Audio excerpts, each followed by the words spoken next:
Declaro aberta a presente audiência pública, fruto do requerimento número 341 de 2014, do deputado Exalci, com a finalidade de debater vulnerabilidades encontradas no código-fonte dos programas utilizados durante as eleições de 2014, objeto da petição protocolada no Tribunal Superior Eleitoral em 4 de setembro de 2014, sob o número 23.891 de 2014. Julgo dispensável a leitura dos nomes dos convidados, já amplamente divulgados pela comissão. Justificar a ausência, o senhor Ian Rodrigues Dias, advogado e delegado do Partido Democrático Trabalhista, junto ao Tribunal Superior Eleitoral. O senhor Marcos Ribeiro de Ribeiro, consultor jurídico do PDT. O senhor Giuseppe Dutra Janino, secretário de Tecnologia da Informação do Tribunal Superior Eleitoral. O senhor Eumano Amâncio de Sá Alves, assessor de Planejamento da Secretaria de Tecnologia da Informação do Tribunal Superior Eleitoral. E o senhor Vitor Reis, diretor da empresa Smartmatic Brasil. Composição da mesa. Convido para tomarem assento à mesa a senhora Maria Aparecida Cortis, advogada especialista em processo eletrônico de votação.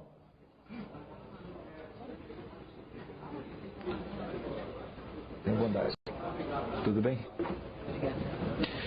O senhor Pedro Rezende, professor de Ciência da Computação da Universidade de Brasília, UNB.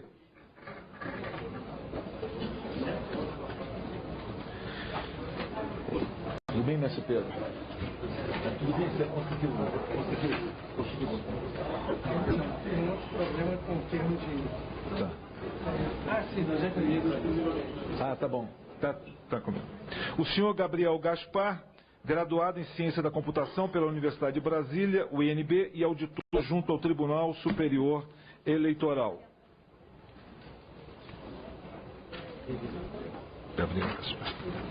Cada palestrante terá o tempo de até 15 minutos para a apresentação. Esta audiência está sendo transmitida ao vivo pela internet e, encerrada a reunião, todas as exposições realizadas com o uso de PowerPoint serão disponibilizadas na página da comissão.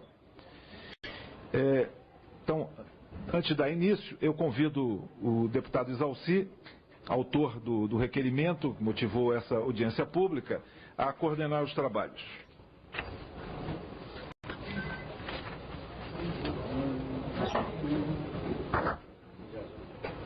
Está aqui, olha, está aqui na...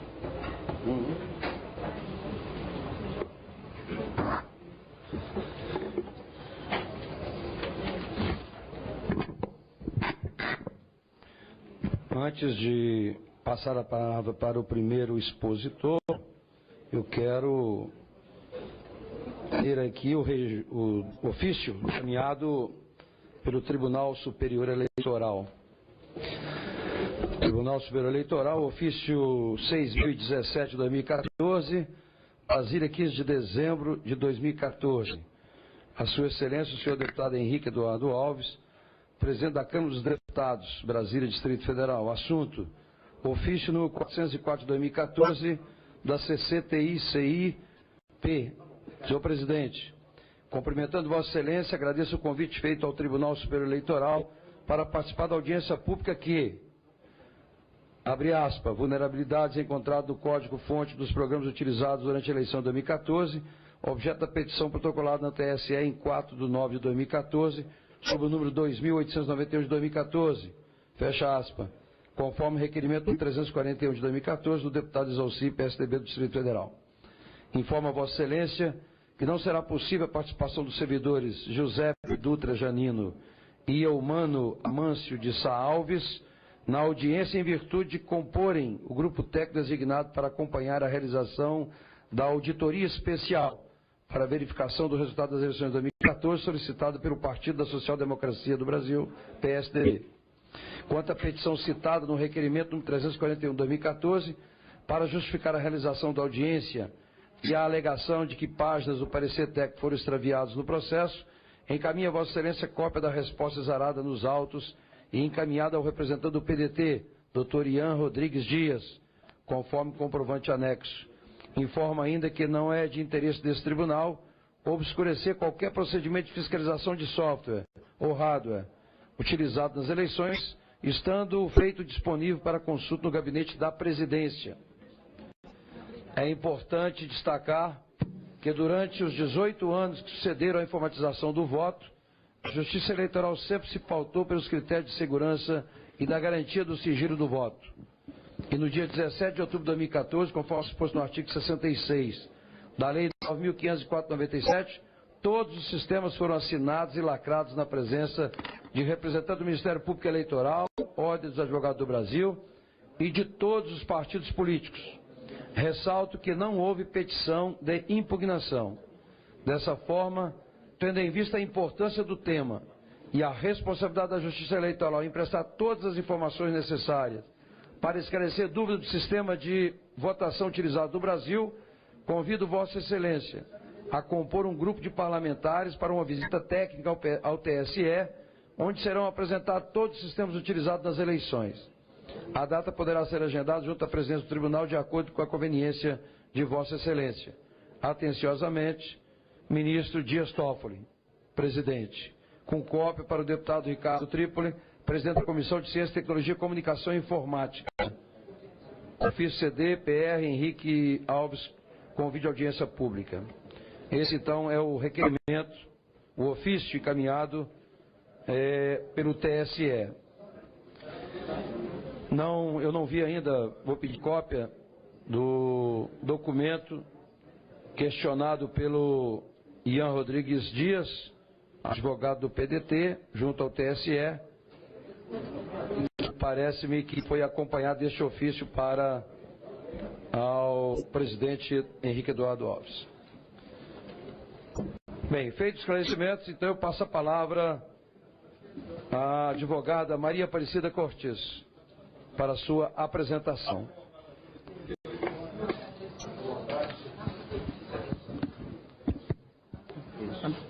Agradeço a todos, parabenizo o presidente da comissão por ter permitido a nossa participação para trazer essas informações para vocês, que eu acho de muita relevância, que ela não tem a conotação partidária, ela tem uma conotação de mudar o sistema eletrônico de votação do Brasil, que é o único no mundo. Todas as nações que vieram aqui para conhecer esse processo, elas o rejeitaram por força de não ser um sistema auditável. E eu gostaria do que eu vou falar aqui fosse analisado por dois aspectos. O primeiro aspecto, que fosse na condição da justiça eleitoral como réu. Porque eu, como advogado, eu aprendi na faculdade, eu levo isso para a minha vida normal, é que teriam que existir no julgamento das ações de processo eletrônico de votação, três entes: o autor, o réu e o juiz. Na nossa concepção jurídica, existem apenas dois. E a Justiça Eleitoral, ela assume a condição de julgador e de réu. Então, por essa razão, este ofício, ele diz que não houve nenhuma impugnação ao processo eletrônico de votação. Sim, houve. A petição está aqui, o processo está aqui. Eu participei da lacração, do desenvolvimento dos programas e posso dizer para os senhores que nós fizemos uma petição muito arrazoada em relação daquilo que a gente encontrou lá. E outra questão que eu gostaria de colocar também para ser analisada junto com a minha exposição é a seguinte: hoje, nós advogados, operadores do direito, nós temos que agir dentro da legalidade, dentro da juridicidade, mas também com técnicas de camuflagem, para a gente conseguir entrar na Justiça Eleitoral e fazer uma auditoria independente, porque a Justiça Eleitoral, ela bloqueia todas as portas dos partidos. Vocês vão ouvir dizer que a Justiça Eleitoral coloca tudo à disposição. Não, isso não é verdade. Ela entrega, sim, os documentos, mas vocês vão ter que percorrer pelo menos 5.000 zonas eleitorais para procurar isso. Quem tentou fazer fiscalização, auditoria, até hoje não conseguiu. Por quê? Porque o réu julga os processos. Então, eu vou passar a minha experiência desse ano. Eu participei do desenvolvimento. A primeira fase do processo é o desenvolvimento. Eu participei, eu o professor Pedro e o Gabriel. Como que eu agi esse ano para inovar?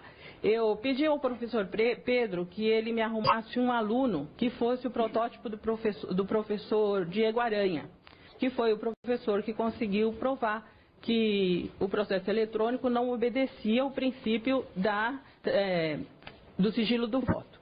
O professor Pedro me indicou o Gabriel, eu peguei esse menino e coloquei dentro do TSE. O TSE não sabia que nós estávamos num grupo preparado para analisar o código-fonte da mesma maneira que o professor Diego. Então, vamos dizer que eles abriram a guarda. A análise não pôde ser muito profunda, porque o Gabriel só pôde ir até o TSE em agosto. E isso é bom e ruim. É bom porque os programas já estavam quase todos prontos, todos redesenhados. E ruim porque a gente teve pouco tempo. Mas, diante da orientação do professor Diego e da colaboração, da coordenação do professor Pedro, deu tudo certo, a gente conseguiu fazer uma análise boa. O que nós encontramos nesse código-fonte? Encontramos um programa que, na minha opinião, que se eu fosse mudar o resultado das eleições, eu usaria esse método, esse programa.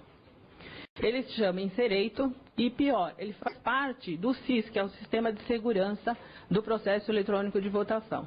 Então, a Justiça Eleitoral, ela diz muito em propaganda que nós temos a garantia de que o SIS, que o Sistema de Segurança do Processo Eletrônico de Votação é forte, que ele não permitiria que um programa fraudulento ou que houvesse um ataque ao processo. Não, isso não é verdade, porque o Inserator, esse programa, ele serve exatamente para validar um programa que não é oficial, rodando no processo eletrônico de votação. E eu queria aqui também alertar que nós não estamos falando de urna, tá? Nós estamos falando de código-fonte. O código-fonte, ele é aquele que dá os comandos para que a urna eletrônica produza o resultado. Tá? Nesse código-fonte existe um artefato, a gente apelidou de artefato, chamado Inserator, que permite validar um código, um programa que não seja o oficial. Eu usaria esse programa se fosse fraudar uma eleição. Bom, nós fizemos outras descobertas técnicas também. A gente descobriu que o computador que gera as mídias, como que se gera as mídias? Nós estamos na fase de desenvolvimento. No desenvolvimento, os programas são lacrados, assinados, só que lacrar, assinar, criptografar um programa que estava com Inserator lá dentro. Então, ele foi para os estados. Chegando nos estados, é gerada uma mídia. Gerou a mídia vai para as urnas, carrega as urnas e vai para a votação, produz o resultado e vai para a totalização. Nós descobrimos também que o computador que gera as mídias, ele fica conectado à internet. Eu fiquei assustada porque hoje eu li com mais devagar o processo e a Justiça Eleitoral alega o seguinte, que o computador tem que ficar conectado à internet sim, porque não existe forma de se transmitir os dados para os estados e que existe um sistema que garante isso, que é o SIS, que é o próprio sistema que estava com o Inserator, que contém o Inserator. Muito bem. Nós fizemos esse levantamento, foi feita uma petição, a gente esperou o programa ser lacrado, assinado, para que a gente tivesse certeza que ele não foi retirado lá de dentro e que ele teria o condão de causar dano, ele seria transferido para os estados. Nós esperamos, aí no momento adequado a gente protocolou essa petição, que é sim uma impugnação do processo no momento adequado, tempestivamente. Bom, o que aconteceu? Esse processo, ele não virou processo, eles juntaram os documentos. Quando nós fomos procurar depois da decisão, a gente verificou que ele não tinha sido autuado, ele foi omitido do Ministério Público e a decisão foi dada em cima de um parecer, vou dizer, entre aspas, um parecer que não tinha todas as cópias. Isso aqui está no processo, tá? Não tem como escapar, não tem como se dizer que não estava. Então, o que aconteceu? O que diz a legislação? A legislação diz o seguinte, que uma vez impugnado, é o artigo 13 da resolução 23397. Ele diz o seguinte, uma vez impugnado, o processo será autuado na condição PET, que seria petição, ele será ouvido a Secretaria de Informática e será ouvido também o Ministério Público. A Justiça Eleitoral julgou da seguinte forma: ela pegou o processo, não autuou, pegou as folhas soltas, não passou, omitiu essa impugnação do Ministério Público e deu uma sentença pelo indeferimento. Aqui eu queria voltar a chamar a atenção do seguinte: senhores, nós estamos falando do réu. Essa atitude é compatível com a atitude de réu. Se tem aqui algumas pessoas que são advogados, vão saber que o réu ele não é obrigado a produzir prova para si. Então a Justiça Eleitoral ela tinha realmente que dar um jeito nisso daqui. Que fazer isso daqui virar não PET, não processo, porque ele vai ser incinerado, em papel solto. Então, nessa concepção, não há que se atacar a Justiça Eleitoral, nós temos que mudar o sistema, porque eles estão agindo como réu. A Justiça Eleitoral deu uma decisão fora da juridicidade, fora dos padrões de uma resolução que foi feita para essa eleição. A gente não está falando de uma resolução que seja antiga, que seja ultrapassada. Não, cada resolução ela é feita para a eleição. Então, essa resolução é de 2014 e ela dava esse trâmite. Não foi seguido, o Ministério Público não ficou sabendo e o processo foi arquivado. Tá? Nessa nossa viagem, essa nossa luta para que o processo eletrônico seja transparente, não é a primeira vez que a gente vê isso. Tá? E também nessa luta, a gente tem percebido que não se está dando atenção devida para essa condição da Justiça Eleitoral como réu. Então, enquanto isso existir, enquanto essa situação estiver persistindo, nós não vamos conseguir produzir provas. O que a Justiça Eleitoral fala em relação a que nunca foi possível produzir provas num processo de impugnação de eleição. Senhores, o réu não vai admitir que errou, que o processo é vulnerável, que o processo é inauditável, que há um inserator lá dentro capaz de mudar o resultado da eleição. E a gente não está falando de uma eleição. Isso aqui foi denunciado dia 4. O julgamento, nem sei que dia saiu. 18. Então, ainda daria tempo de tirar. Eu sempre achei que se nós denunciássemos antes que a Justiça Eleitoral iria mudar. Não. Quando o Gabriel achou, a gente já começou a dar sinais que estava encontrando, que pedindo para eles para mudarem. Não, eles não têm intenção de mudar. A intenção é manter isso daqui do jeito que está. Agora, dia 18, a Secretaria de Tecnologia da Informação deu resposta. Dia 18, a resposta da Secretaria de TI. Dia 26, o despacho do juiz mandando arquivar. De setembro.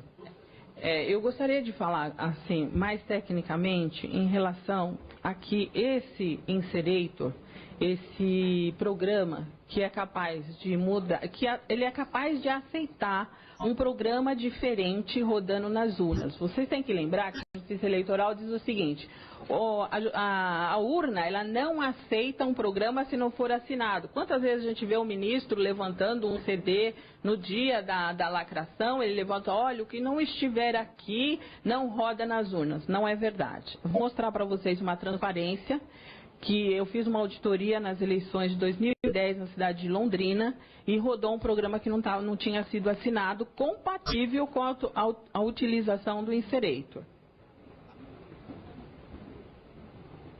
Se vocês olharem essa transparência, vocês vão perceber que eles começaram a testar o programa no dia 28 de agosto. Os programas não tinham sido mandados ainda, os programas oficiais não tinham sido mandados ainda para os estados.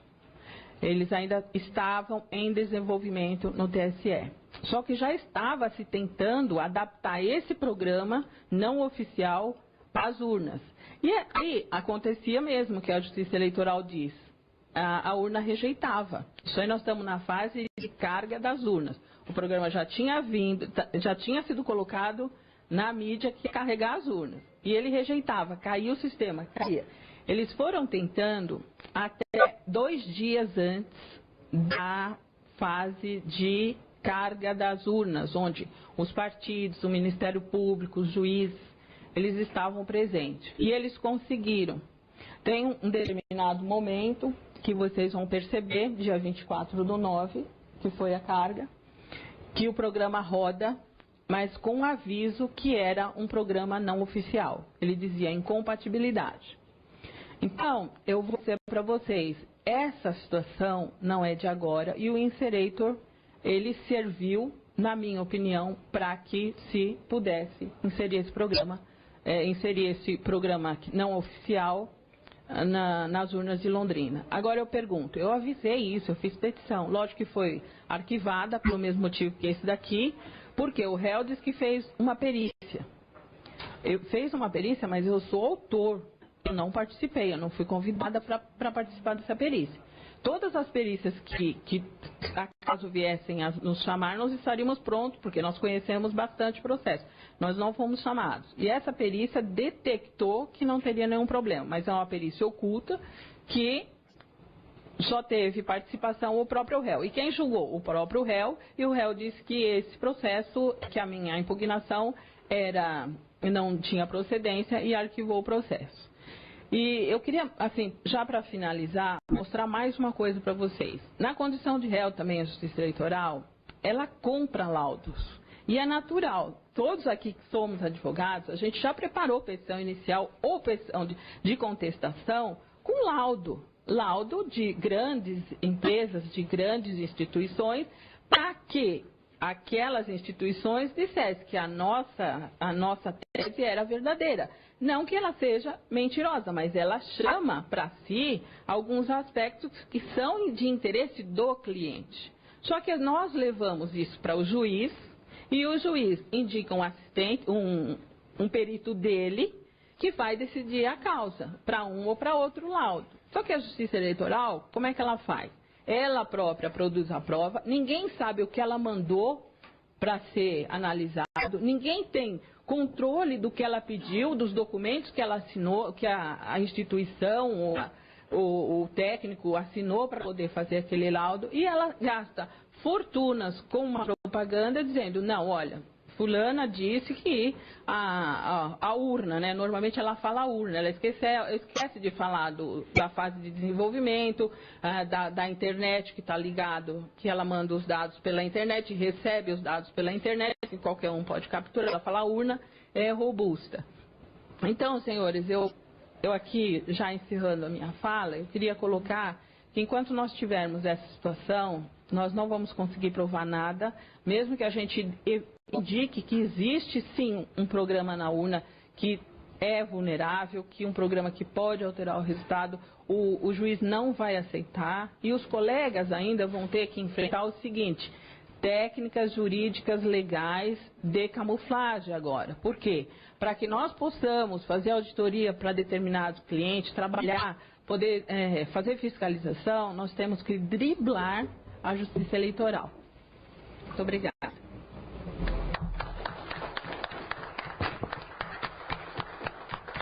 Eu agradeço a exposição da doutora Maria Aparecida e passo imediatamente a palavra ao auditor Gabriel Gaspar, a sua apresentação. Boa tarde a todos. Agradeço a oportunidade inicialmente de estar aqui e preferi manter a minha apresentação um pouco mais sucinta, exatamente para evitar ficar falando muito tempo a respeito de coisas mais técnicas. E na condição de auditor, acho que cabe a mim falar estritamente a respeito de questões mais técnicas, exatamente voltadas para o código. E é isso que eu vou me ater a falar aqui. Então, inicialmente eu gostaria de estabelecer o tipo de condição que a gente teve ali para poder fazer a auditoria. Vai ficar lá, ficando ali, mais confortável. Perfeito. Pode fazer a apresentação. Olá. Aqui na frente? Então, o que nós tivemos ali disponível para a gente como auditores é um ambiente Windows. Na verdade, inicialmente, nós tínhamos tanto um ambiente Windows quanto um ambiente Linux. A parte do Windows era mais voltada para os outros códigos relacionados ao sistema de votação.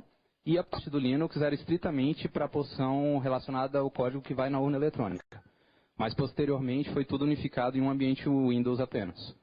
Nesse ambiente Windows nós tínhamos uma IDE chamada Eclipse. A IDE é um ambiente de desenvolvimento e reúne diversas ferramentas que são úteis para análise, auditoria de código e busca também, né? E ela fornece bastantes finalidades, funcionalidades, né, que facilitam bastante esse tipo de análise para a gente. Então, esse é um ponto positivo. A IDE Eclipse auxiliou bastante. Agora, com relação a um ponto não tão positivo, nós tínhamos que entrar sem a capacidade de fazer qualquer tipo de anotação. Então, quando você considera um universo de 90 mil arquivos e aproximadamente 17 milhões de linhas de código, é um tanto quanto complicado você chegar num dia, analisar diversos códigos e no dia seguinte você chega e não faz ideia de onde você estava, de onde você parou, tem meio que começar o processo de novo. Então, isso não foi um ponto tão positivo, né? Outro é a impossibilidade de independência que a gente tem nesse tipo de análise. Eu não posso ali, minha intenção era chegar ali como um acadêmico, um ex-aluno da UNB, para analisar o código da urna eletrônica, os códigos relacionados ao sistema de votação. Mas por conta da Lei 9.504, apenas o pessoal do Ministério Público, da OAB ou dos partidos políticos pode fazer esse tipo de análise. Então eu tive que ir ali vinculado a um partido político. Acho que seria interessante que houvesse essa possibilidade de independência. E, como último ponto, a gente tem que assinar um termo de sigilo proibindo a gente de falar a respeito do que a gente encontrou ali dentro. Então, eu tive que assinar esse termo de sigilo, mas algumas coisas vieram a público, foram divulgadas na imprensa, e eu vou me ater a falar esse tipo de coisa. Eu não pretendo desrespeitar o termo de sigilo, e vou falar a respeito do que veio a público. Indo logo para a parte de resultados, o que a gente descobriu ali, inicialmente essa questão do código não ser tão facilmente compreensível. O código em si, ele é composto por muitas variáveis e essas variáveis muitas vezes não têm nomes nem um pouco mnemônicos. Então, a gente tem meio que deduzir o que a variável está fazendo, variável no sentido de código, né?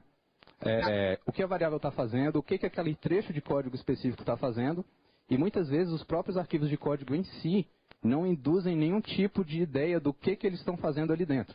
São nomes crípticos, você não entende muito bem o que está acontecendo ali dentro. Você tem que abrir o código para poder verificar e tentar tirar alguma lógica do que está acontecendo ali dentro. Então isso reduz bastante a agilidade da auditoria. Outro ponto que eu achei negativo é essa questão de modificações até o último instante. Se você está ali fazendo a auditoria desde o início do processo, essa auditoria pode ser invalidada porque chega no último instante, o código pode mudar completamente. Então é possível que modificações sejam feitas até um instante prévio à compilação. O que mais agora com relação ao que nós encontramos ali? Temos um arquivo ali que tinha uma chave criptográfica exposta. Tivemos o próprio inserator, que eu vou falar mais a seguir a respeito dessas coisas. E outros que eu não coloquei aqui nessa apresentação por questões de tempo. Que é uma vulnerabilidade no gerador de mídias de ajuste de data e hora. A possibilidade de conexão da internet nos computadores que geram as mídias. E uma certa indireção no acesso ao código. O que eu quero dizer por indireção no acesso ao código? Eu não tenho acesso ao computador que tem o código em si. Eu acesso um computador que, por sua vez, está pegando o código de um outro computador e este sim está puxando o código do computador principal. Então, essa indireção não me garante que, de fato, aquilo que eu estou olhando é o que realmente está sendo compilado no momento posterior. Com relação a essas chaves criptográficas, na realidade, nós encontramos um arquivo que ele contém dentro dele uma chave criptográfica simplesmente.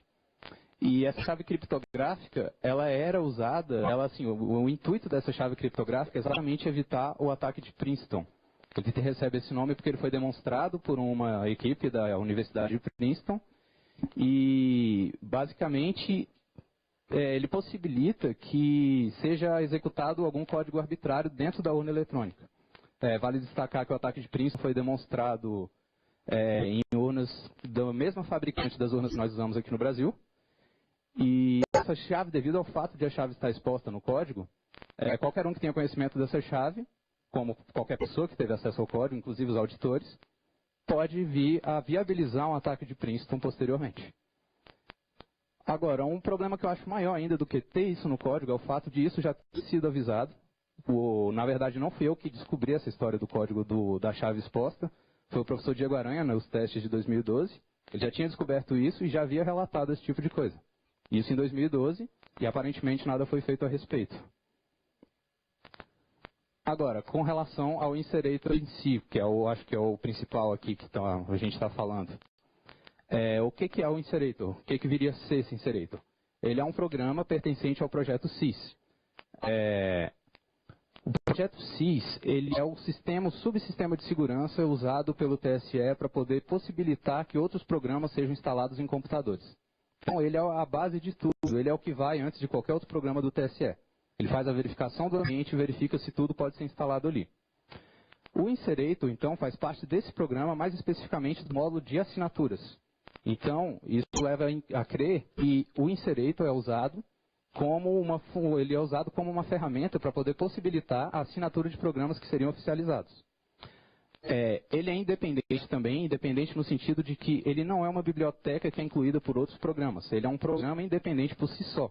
Ele tem um ponto de entrada, ou seja, em linguagem mais técnica, no C++, tudo que possui uma função main gera um executável por si próprio.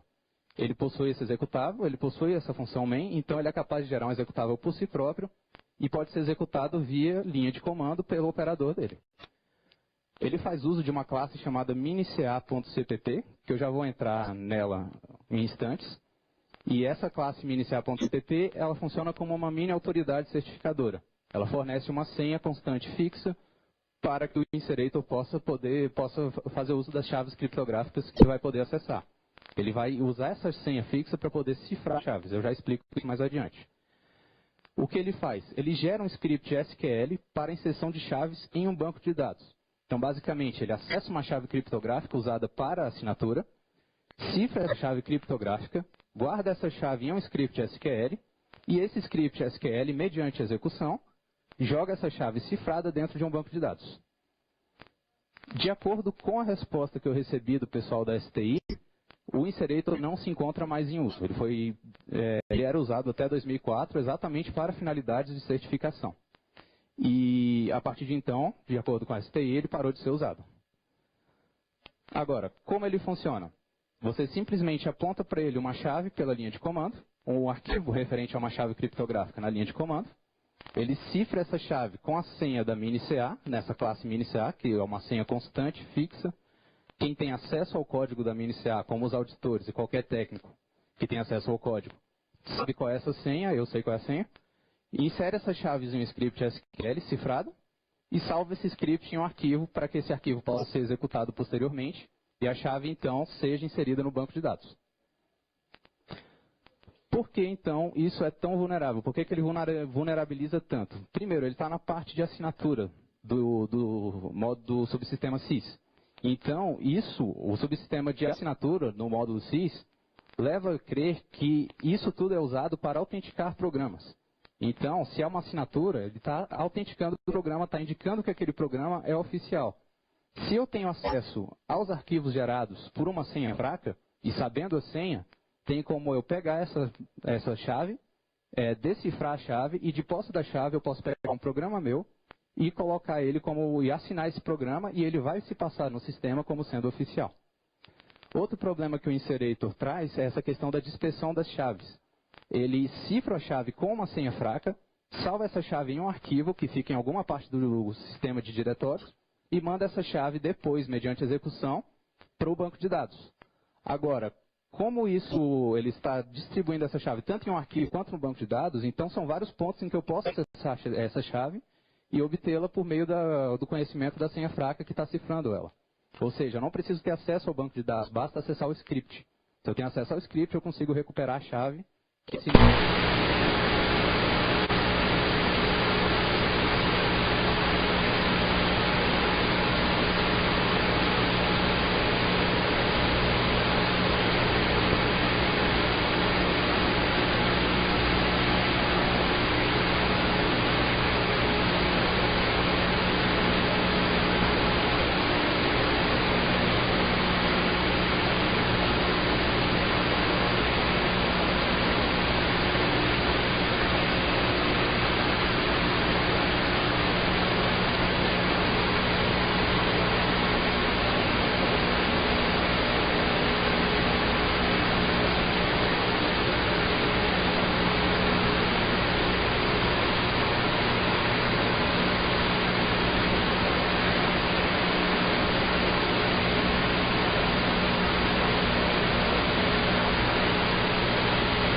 que ele é um software oficial. Ele foi feito pela empresa responsável por ele e ela está dentro do código com o conhecimento dessa empresa.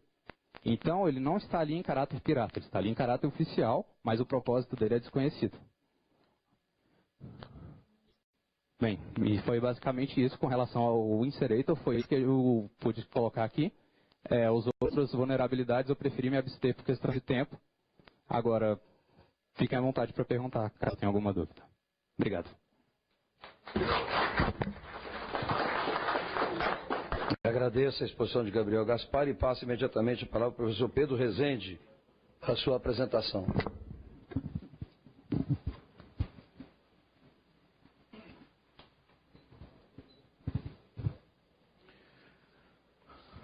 Boa tarde, deputado.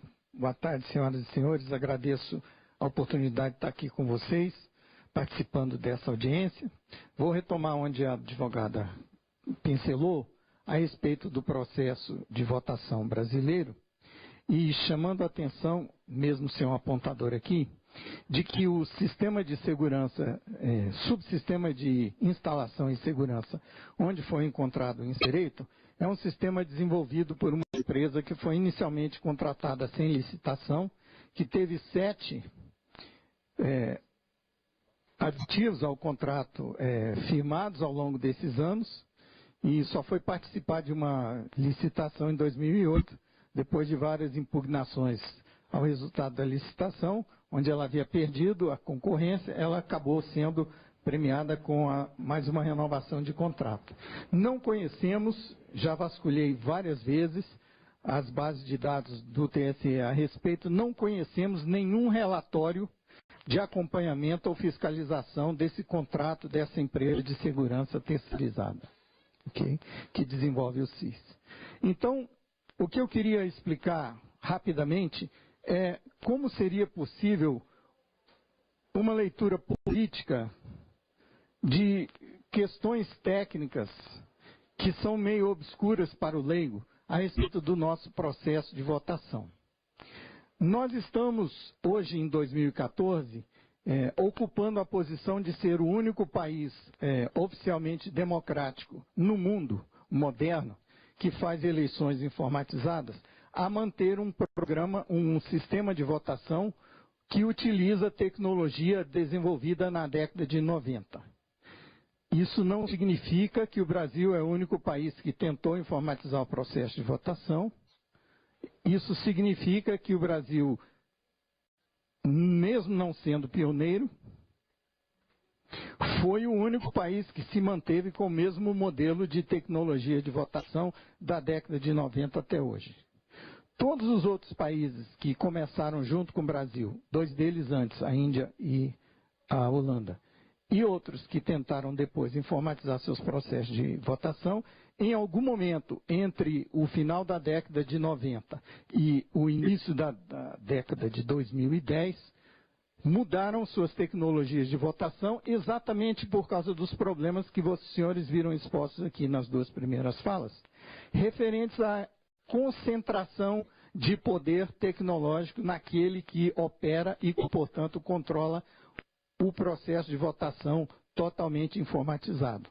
Um processo de votação que é totalmente informatizado, ele traz algumas características que parecem vantajosas ao processo de votação, como rapidez de apuração e dificuldade de manipulação por varejo do processo de contagem, né, externos, mas ele concentra ao mesmo tempo, como contrapartida, a possibilidade de manipulação indevida na mão daqueles que operam e desenvolvem o sistema. E isso, essa contrapartida, vocês nunca verão na propaganda oficial a respeito. Em decorrência, a partir da escolha da tecnologia, tendo como norte, ou tendo como guia, ou tendo como princípio de escolha, as características que permitem ou não, um controle difuso e público do processo de votação em si, né? O sistema pode ser construído em volta da escolha tecnológica. Então, para os senhores terem uma ideia, não é verdade que o Brasil foi o primeiro a fazer votação eletrônica totalmente informatizada. né? A Holanda e a Índia tentaram, 91 e 92. A Holanda abandonou logo em seguida, justamente por perceberem que o processo de votação totalmente informatizado não permite auditoria externa por parte de eleitores que não precisam ter um PhD em ciência da computação para poder se verificarem por conta própria de que o processo de apuração e de votação ocorreu conforme previsto. E na Índia, última companheira do Brasil em usar modelos de primeira geração, em seu sistema de votação, abandonou o sistema de votação de primeira geração em 2013 por uma decisão da Corte Suprema. A vantagem da Índia em relação ao Brasil é que lá não são os juízes da Corte Suprema que controlam o sistema de votação.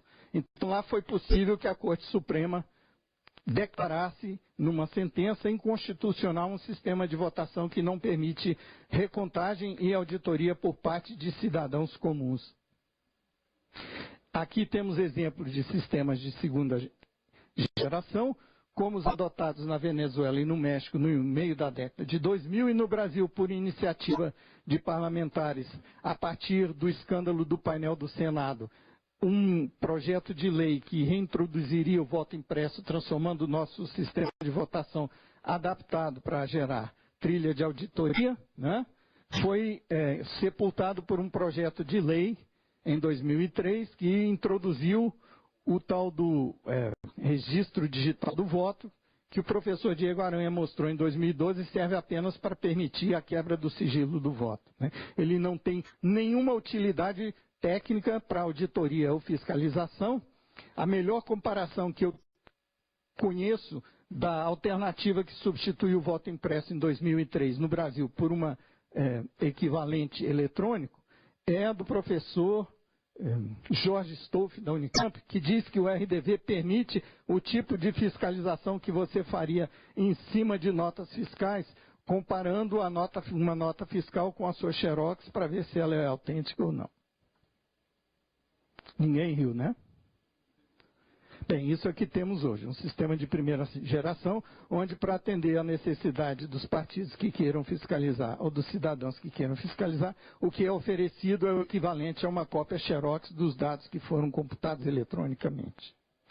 Aqui temos, então, finalmente, os sistemas de terceira geração, que na segunda metade da década de 2000 começam a surgir. O interessante sobre a urna da Argentina é que nós tivemos uma apresentação do modelo desenvolvido na Argentina de terceira geração, que entrelaça uma trilha material de auditoria com a trilha de contagem eletrônica para permitir rastrear, caso haja discrepância, onde está a origem do erro ou da falha, se na contagem eletrônica ou na contagem manual, impugnando no máximo um voto quando ocorre discrepância no caso do sistema argentino. No caso do sistema americano, baseado totalmente em criptografia, a discrepância aponta com probabilidade quase igual a 1, onde estaria o erro, né? Uma técnica um pouco diferente, mais sofisticada do ponto de vista criptográfico, a americana, a argentina uma solução técnica mais simples e mais barata e mais eficiente do ponto de vista de operação, né? Conhecendo o engenheiro que desenvolveu o sistema da Argentina, ele nos contou que ele desenvolveu o sistema dele a partir do conhecimento que ele teve do relatório de um seminário feito na Câmara em 2002, por iniciativa do deputado Leonel Brizola, na época, né? Onde todos aqueles que tinham queixas a respeito do sistema de votação no Brasil e não conseguiram ir adiante nas tentativas de impugnar resultado, foram relatadas nesse livro que só teve vida na internet. O partido que iria publicar o livro ficou receoso de retaliação, não publicou, mas foi para a internet. O engenheiro Angelini, que desenvolveu o sistema da Argentina, me confessou o seguinte: conheci o relatório de vocês de 2012 e passei 3 anos estudando o português e o relatório para aprender como desenvolver um sistema que evitaria todas as fraudes que foram acusadas naquele relatório de vocês.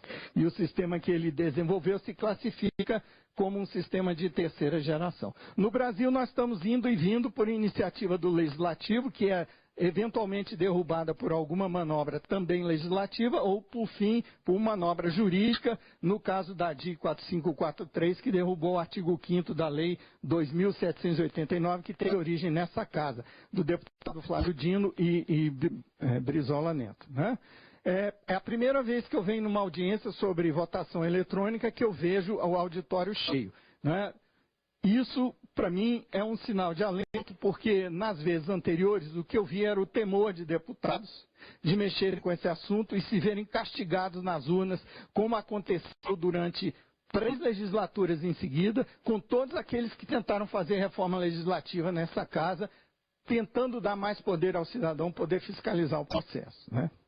Cito aqui de memória o deputado Gerson Pérez, que teve 12 legislaturas em seguida pelo Pará e 12 mandatos seguidos, resolveu fazer uma subcomissão do voto eletrônico, produziu um relatório, entregou ao TSE, na sua 13ª eleição, ele perdeu a eleição. Deputado Sérgio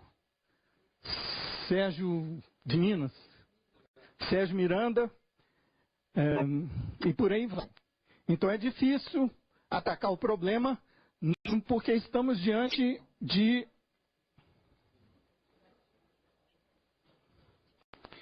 um problema institucional. Uma questão, eu ainda tenho 5 minutos, um problema que eu diria relacionado à organização do Estado. Nenhum outro país do mundo concentra o poder de executar, julgar a eleição, com interface na maior corte, maior órgão, o órgão mais importante do sistema judiciário, uma interseção de metade da Corte Superior Eleitoral com a Corte Constitucional, como o Brasil. É muita concentração de poderes. Como contribuição acadêmica ao estudo comparado de informatização do processo eleitoral num evento internacional ocorrido no Peru em 2012, convidado, eu fui apresentar uma proposta de uma tese hermenêutica, jurídico-hermenêutica, para entendermos o processo de informatização. Gente, tecnologia é poder. Quem controla a tecnologia pode controlar como o processo de votação é apurado. Então, o que vemos observando no mundo, quais os rumos que os processos de informatização do voto em eleições oficiais tem ocorrido ao longo desses anos, da década de 90 para cá, são basicamente 3 os caminhos possíveis. A tecnologia, como fim em si mesmo, é o rumo que é tomado naquelas democracias onde o administrador do processo eleitoral dirige a reforma normativa, cujos efeitos, ao fim e ao cabo, lhe concentram mais poderes. A tecnologia eleitoral como meio para um fim é aquela que a gente vê, por exemplo, nos Estados Unidos, onde a legislação eleitoral não é federal, é estadual, e o processo se desenvolve de maneira diferente em cada estado. Como resultado, nos Estados Unidos, hoje, 70% do eleitorado americano vota com o direito de recontar em registro material o seu voto, seja em voto escaneado ou em voto impresso. Apenas 30% dos estados ainda conseguem manter seus sistemas totalmente eletrônicos ou totalmente manuais. E em países como a Alemanha ou a França, por exemplo, onde são os municípios na França que têm o direito de escolher suas tecnologias de votação, apenas 3% dos municípios na França têm votação eletrônica com registro material escaneado. Os outros todos são votação manual com urna de acrílico, né? Onde a apuração é feita na sessão eleitoral e a totalização, como é feita no Uruguai, tem 2 etapas. Uma rápida para dar um resultado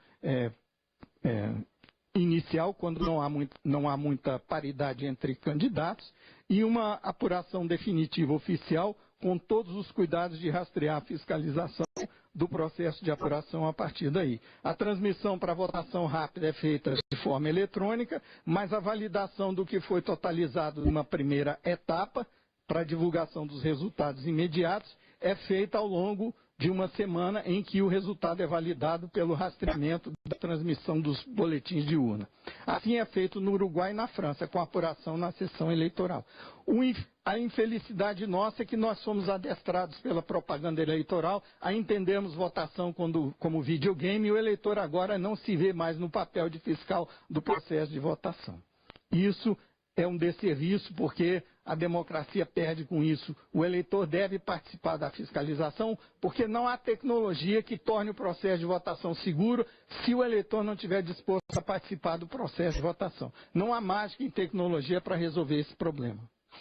Bem, para os senhores terem uma ideia em que situação estamos, existe um artigo numa lei ordinária que permite ao TSE editar resoluções que têm a mesma força de lei que uma lei ordinária aprovada nessa casa. Foi com base nela, nesse artigo, que eu desisti de recorrer ao Supremo do meu pedido de dispensa de entregar dados biométricos, porque o verdadeiro motivo técnico para se usar a identificação biométrica que eu entendo no processo de votação não é melhorar a qualidade da identificação do eleitor. Para que serve essa base de dados? Nós temos visto aí no noticiário que ela tem outras utilidades muito mais rentáveis do ponto de vista político do que simplesmente ajudar a identificar eleitor no processo de votação. Não fiz a impugnação na terceira instância, na última instância, não fiz o pedido de reconsideração da negativa de me dispensarem da entrega de dados biométricos, porque não poderia contar com a manutenção dos meus direitos enquanto estava recorrendo por força desse artigo. E é com base nesse artigo, que várias leis, como por exemplo a do cadastro eleitoral, estão sendo atropeladas por resoluções. Então essa casa tem muito a pensar a respeito do que fazer diante da situação que está sendo colocada aqui. Eu acho que meu tempo já esgotou, então eu agradeço a atenção de vocês. Muito obrigado.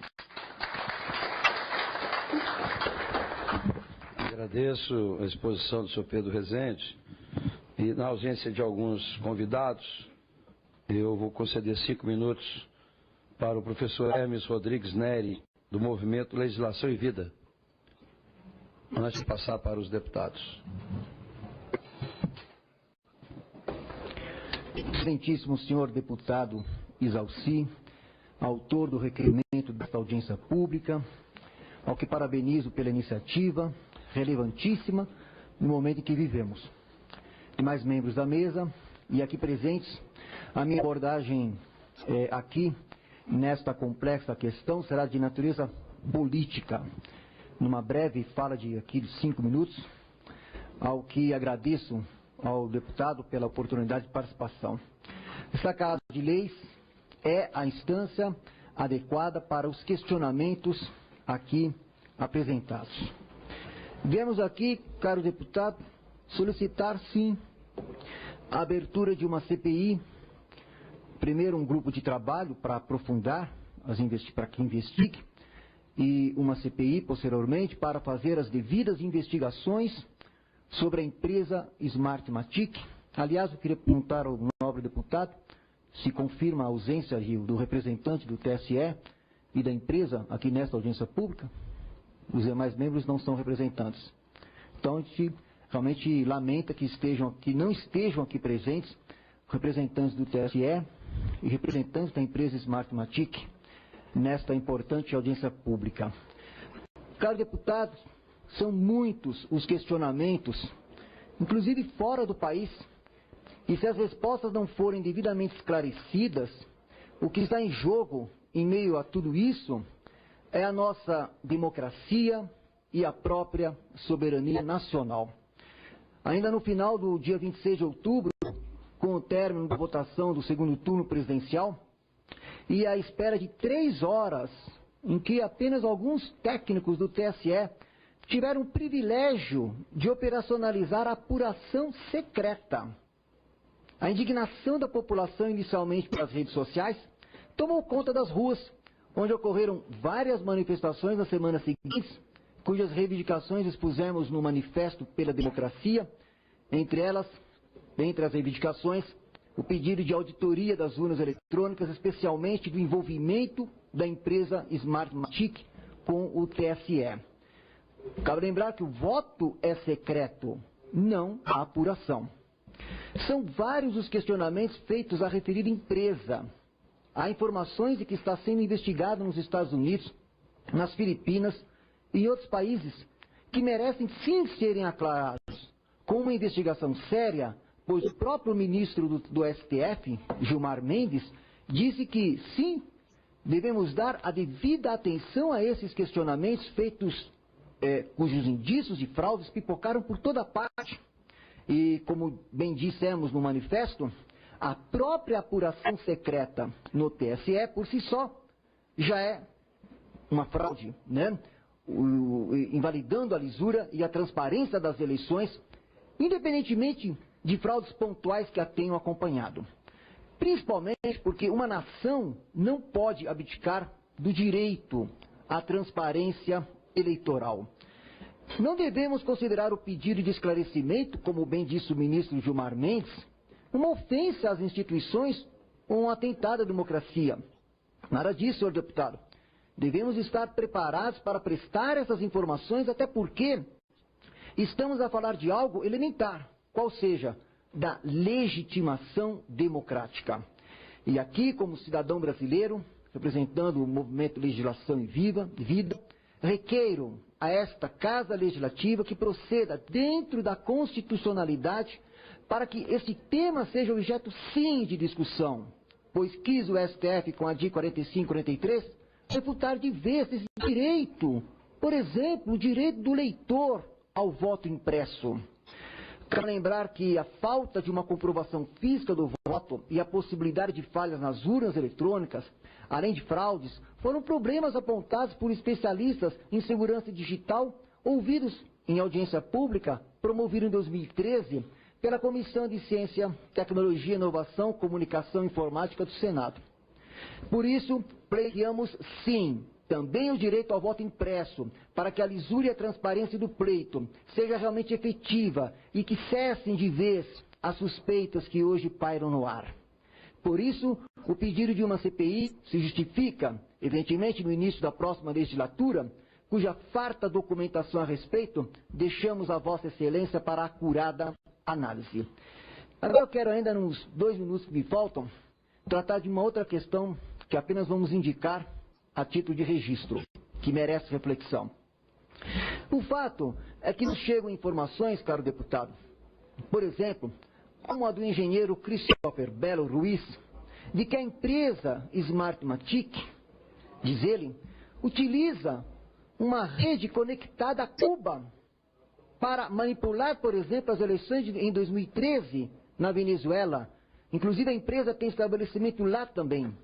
E o próprio general venezuelano, Carlos Júlio Peñalosa, que foi comandante-geral do Exército da Venezuela, autor do livro O Império de Fidel, e que fala sobre as ingerências dos Castros na Venezuela, como utilizou a arma cibernética para seu próprio propósito de expansão de seu projeto de poder totalitário em toda a América Latina.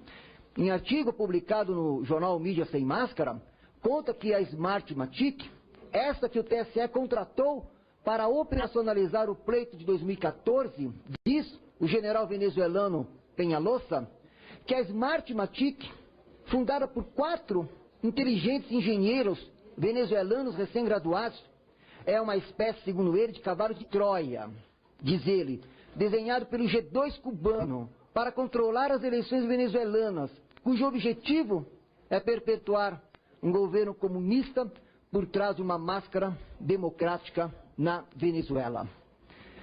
Sei que não vou ter tempo, caro deputado, para detalhar essa questão, mas está aqui toda a documentação. Peço apenas atenção rapidamente aqui para o que ele diz a respeito do Procer. Isso tem a ver conosco. Ele conta que há um plano de controle eleitoral revolucionário, Procer, que é a primeira aplicação cibernética do Projeto Futuro. O nome do projeto, Projeto Futuro, de Fidel Castro. Formulado como parte da estratégia a utilizar no cenário internacional que Castro chamou de a Batalha das Ideias. O objetivo é construir o que eles chamam a pátria grande socialista, dirigida vitaliciamente por Fidel e seus sucessores mediante o controle das mentes nos países dominados.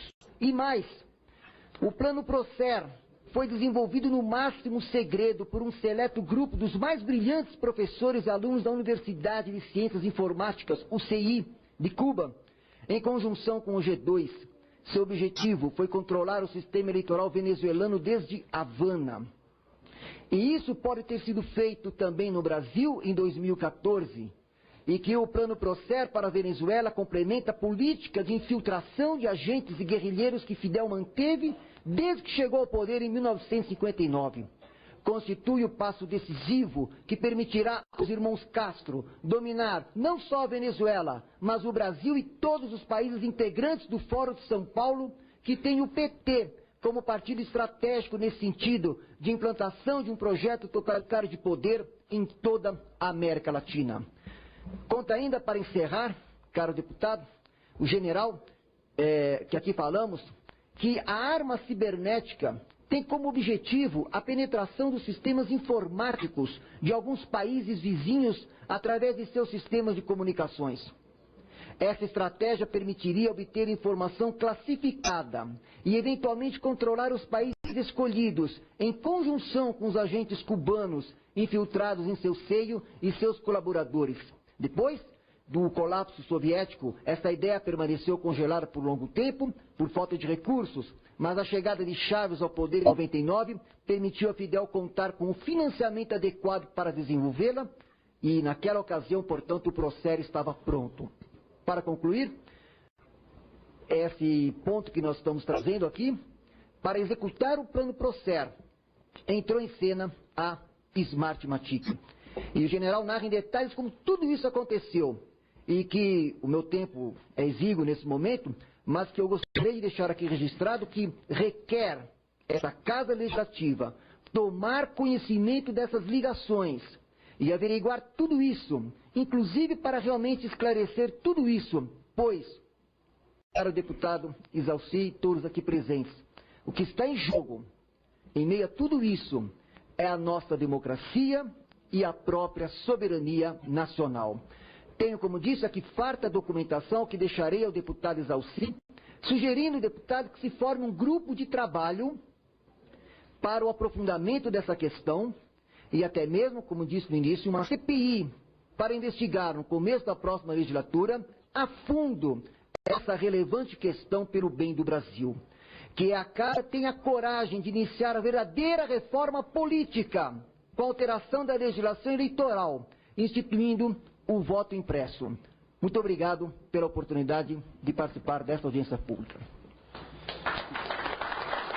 Bem, agradeço ao professor Hermes e, como autor do requerimento, eu quero primeiro registrar, a audiência pública sem o contraponto fica muito difícil. Eu acho que, independente dos técnicos do Tribunal Superior Eleitoral estarem ausentes, com compromisso do TSE, acho que alguém poderia ter substituído, para fazer o contraponto, bem como a empresa e outros que foram convidados. Mas eu quero rapidamente aqui fazer duas perguntas para nossa advogada Maria Aparecida e depois eu vou passar para o deputado Marcos Tebaldi. A pergunta: é possível saber se o programa Inserator foi ou não utilizado? O TSE tem condições de provar que o Inserator não foi utilizado para fins de manipulação de dados? Essa é a primeira pergunta. E a segunda: além da assinatura da senhora no CD que se encontra no cofre do TSE, quem mais assinou o envelope lacrado?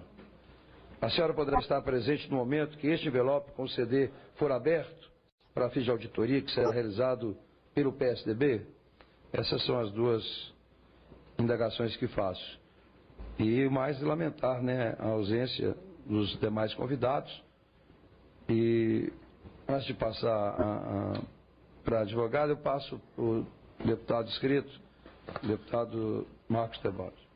Senhor presidente, senhores convidados, enfim, os presentes, a gente recebeu toda essa informação desde da criação aí das urnas eletrônicas como um evento seguro, E passado o tempo a gente começou a receber as informações que ele podia ser aviltado e adulterado. Mais recentemente, os próprios cidadãos hoje cobram da gente, pelo menos no meu estado, na minha cidade, hoje sinto que tem uma insegurança muito grande por parte do eleitorado, né, que desconfia, que não acredita mais nessa lisura que é o nosso processo eletrônico, né? Mas como pouca gente conhece bem, que nem vocês, que nem o Gabriel aí, que falou bem, parabéns aí pela sua conversa, tenho certeza que se tivesse mais tempo tu podia até esclarecer melhor, mas é muito profundo, é muito técnico, que muito pouca gente entende, né? O professor Pedro e a doutora Maria. Que me preocupa. Eu hoje não tenho mais a segurança que eu tinha de alguns anos atrás, né? Aliás, já venho desconfiando do processo eleitoral 2012, né, onde eu participei lá no meu estado e que tenho sérias dúvidas. Quando a senhora falou de Londrina, fiquei mais preocupado ainda porque a minha cidade é Joinville, que é semelhante a Londrina, né?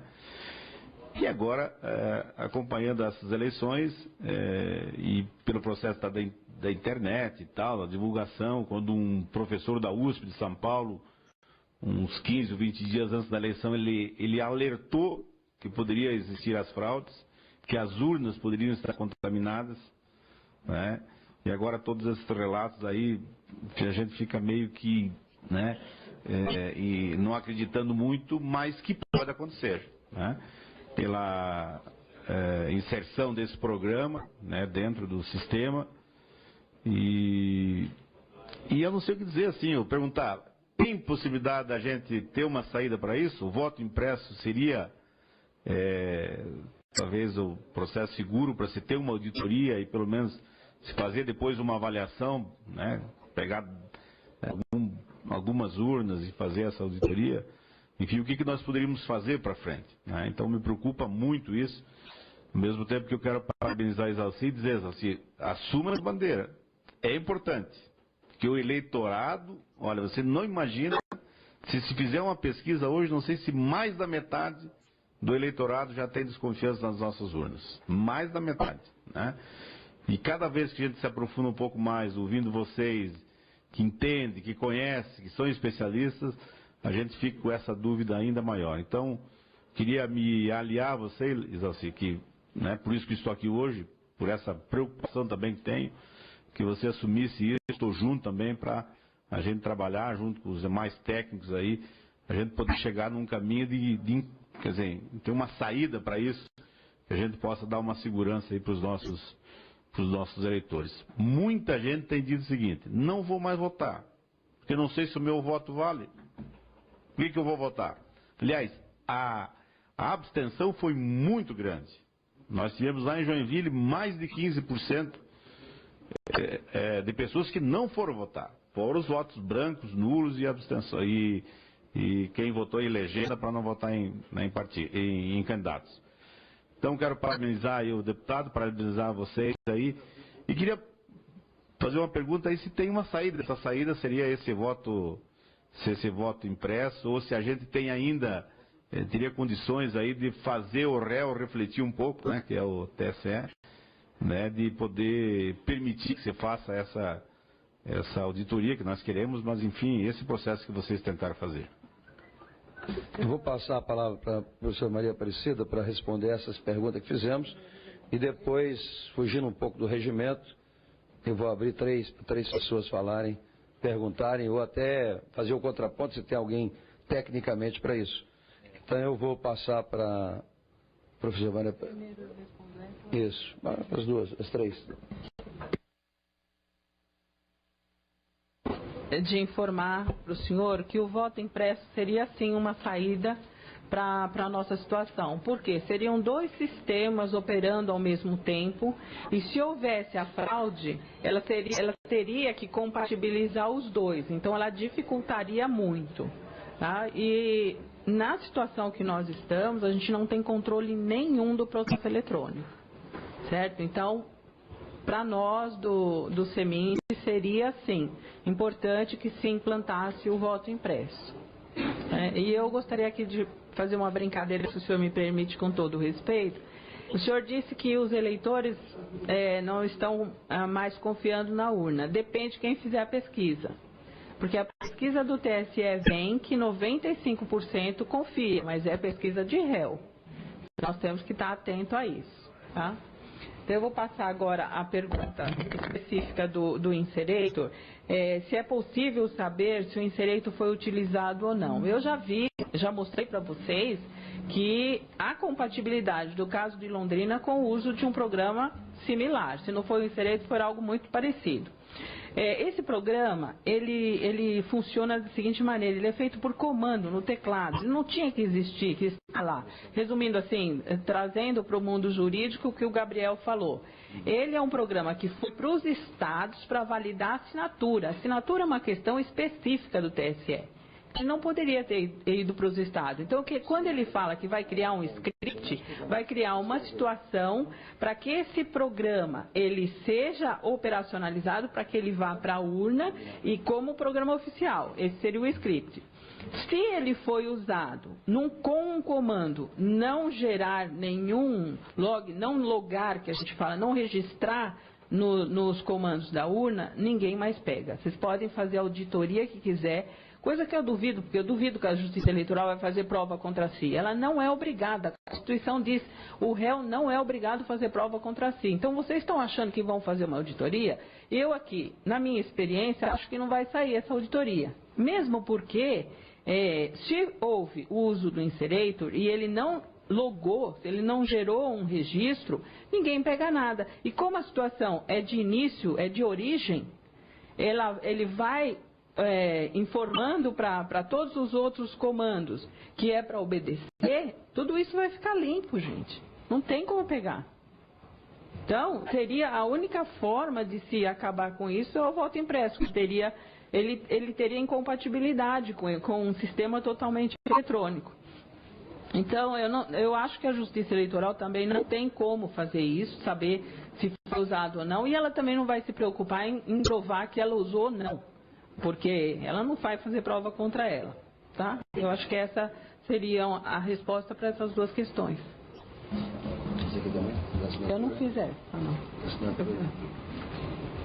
No CD, desculpa. Esse CD ele foi assinado por mim, eu teria condições sim de saber. Só que eu já vou avisando que o Inserator está lá. Por que ele está lá dentro?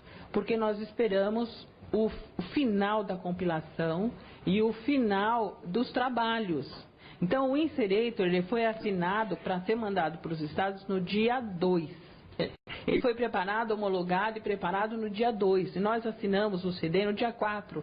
Então, está lá dentro. Eu teria condições de ir lá e provar para vocês que o Inserator está lá dentro. Agora, se o Inserator não estiver lá dentro, eles fizeram como em 2000, eles apresentaram um programa para os partidos e colocaram outro nas urnas.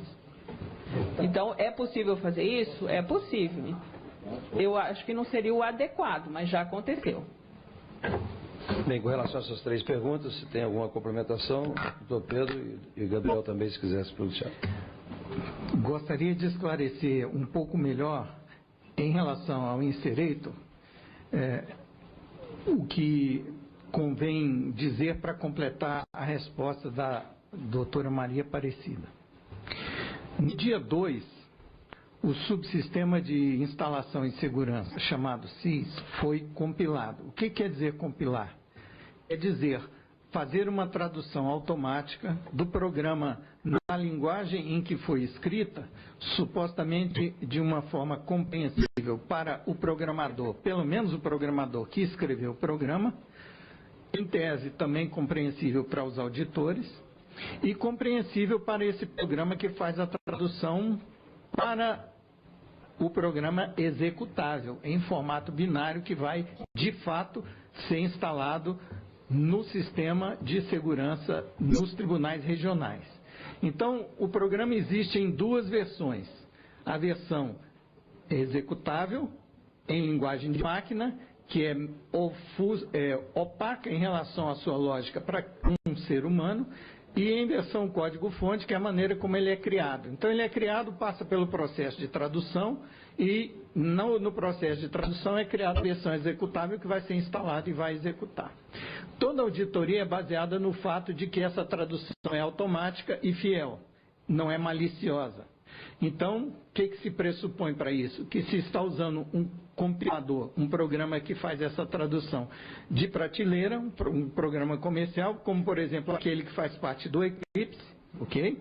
Mas, como o Gabriel explicou aqui, esse não é o único ponto que nos faz inferir o que vai estar em formato executável no CD, com base no que foi visto em código-fonte na auditoria.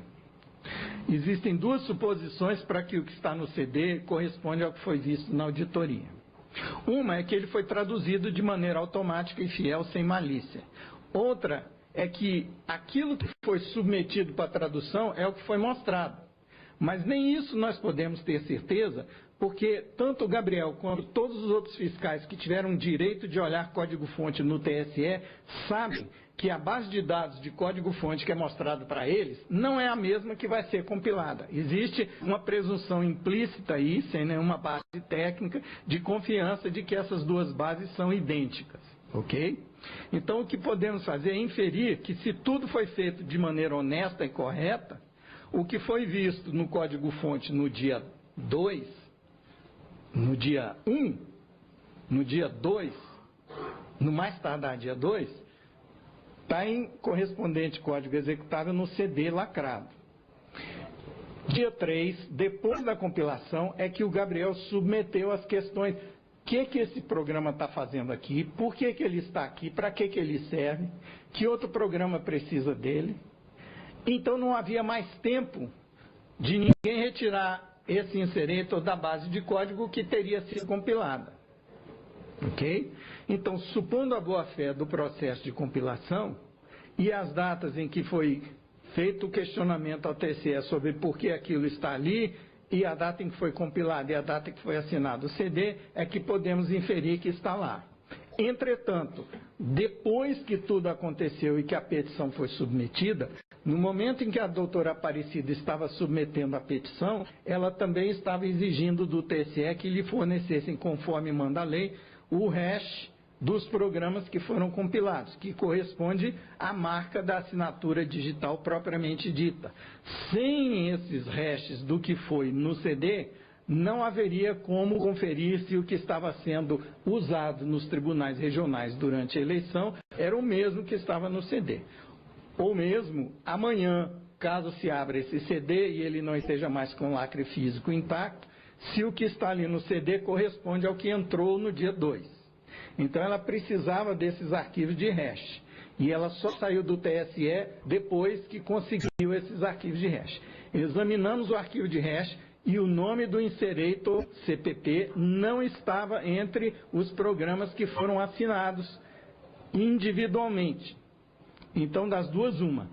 Ou esse programa foi compilado junto com outros, contribuindo para ocultar a existência dele, um pacote de mais programas, ou ele não foi compilado, mas estava na base de dados. O que me leva a crer que é possível que os TSE sequer saiba que esse programa estivesse lá e tivesse essa funcionalidade, pela maneira como ele tratou a petição da doutora Aparecida, tentando arquivar sem que aquilo se tornasse processo.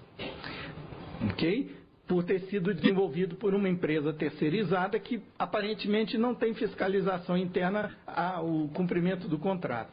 Eu fico muito desconfiado de ver pessoas batendo em empresas que são sócias de terceiras, que prestam serviço, quando quem desenvolve esses programas, que ninguém consegue saber por que estão ali, então, ninguém fala delas. Ninguém fala dessa empresa. É. Isso me causa muita estranheza, né? Obrigado, deputado. Gabriel, algum comentário? Bem, eu vou passar então para 3 inscritos aqui, a Cláudia Castro, do Movimento Revoltados Online em Brasília, Luciano Lima e Paulo Fernando. 3 minutinhos para cada. Cláudia Castro. Aperta aí.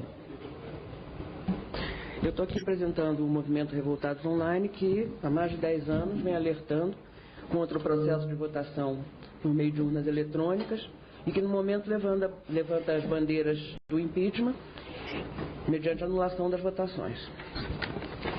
Nós temos, durante esse tempo, colocamos em um site no exterior um abaixo-assinado que, para maior segurança, não foi colocado em bases de dados nacionais, e estamos indagando, na maneira que nos é possível, qual a real situação das urnas, que nós sabemos, temos informação de que tem prazo de validade já vencido, essas urnas que estão sendo utilizadas aqui, que tem mais de 20 anos de uso, que deveriam já ter sido substituídas, e a impossibilidade de se fazer uma auditoria, que, como a doutora Aparecida falou, que é uma coisa que é incompreensível. Nós acreditamos que o voto escrito seja realmente a única forma possível do próprio cidadão conferir, antes de depositá-lo numa urna física, se o voto corresponde ao que ele quis fazer, né, quando estava ali votando. E se isso não for possível, eu acho que essa forma de votação que existe hoje é inadmissível. A gente jamais vai poder ter certeza de que o candidato que nós escolhemos foi realmente o candidato escolhido, se ele teve o número de votos que foram realmente dados a ele, né? Nós sabemos que há indícios que hackers entram nos dados e fazem alterações, e isso está sendo colocado aí por vocês com muito mais elementos técnicos, né? E nós já temos conhecimento de mais de 18 mil e-mails relatando fraudes diversas nas urnas. Então, no momento que nós gostaríamos realmente de deixar registrado aqui, é que nós temos 2 sites onde recebemos adesões, né?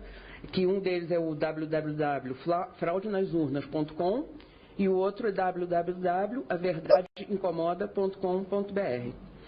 Então, nós gostaríamos de deixar isso registrado e, nessa possibilidade, fazer nossas as palavras do professor Hermes, que disse exatamente tudo que nós pensamos a respeito dessa situação. Agradecemos muito essa oportunidade.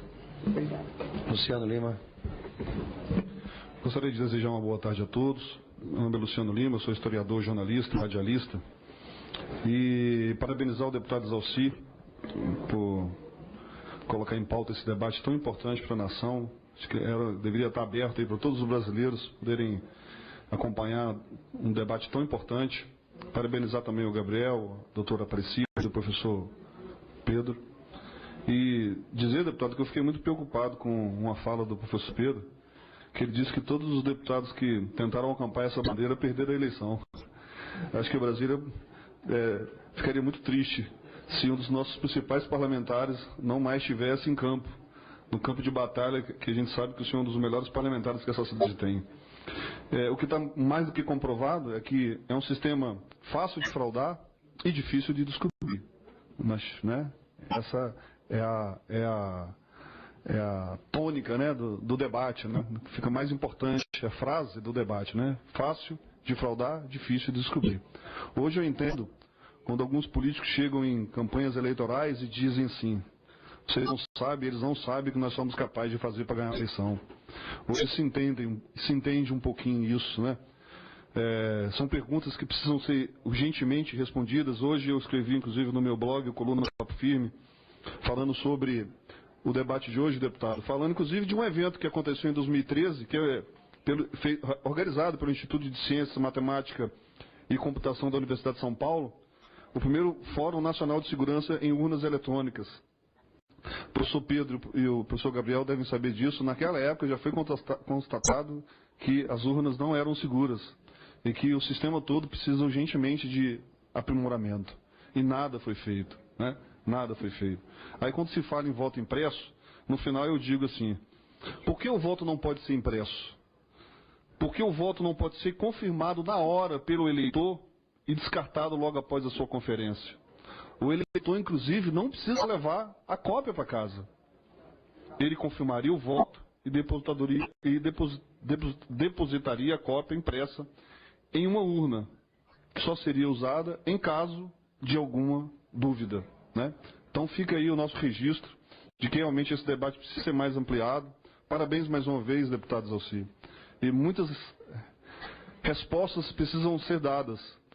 A gente que acompanha esse processo desde 96, né, a gente achou que ia ser que o Brasil estava avançando, né, que a gente ia ser realmente uma nação de primeiro mundo, né, a gente ia ser visto com bons olhos pelas grandes nações do planeta, né, a gente ia entrar no mapa geopolítico desse planeta imenso. E hoje a gente se pergunta, né, por que as grandes nações do planeta, a Alemanha, a Inglaterra e outras aí, não aderem a esse sistema?